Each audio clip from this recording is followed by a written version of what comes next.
Spray आहे त्यातला पहिला ये फॉर्म्युला घ्यायचा आणि हा स्प्रे थोडासा असा खालीवर हलवायचा बरोबर पोटावरती आपल्या नाभीच्या भोवती स्प्रे करायचा.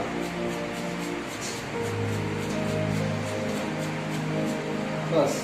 त्यानंतर हा दुसरा बी फॉर्म्युला हा बी थोडासा खालीवर हलवायचा.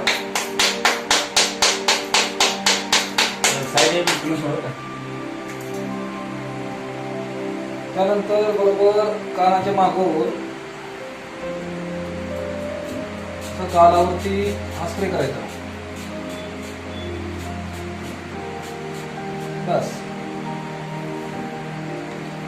खाली घ्यायचे, डोळे बंद करायचे, खोल श्वास घ्या, सोडून द्या, आणखी खोल श्वास घ्या, सोडून द्या. सलग 20 श्वास घ्या. श्वास घेताना हळू घ्यायचे, लांब सोडायचे, डोळे बंद ठेवा. तो पुन्हा 10 मिनिटं ज्यावेळेस सांगितलं त्यावेळेस सोडायचं.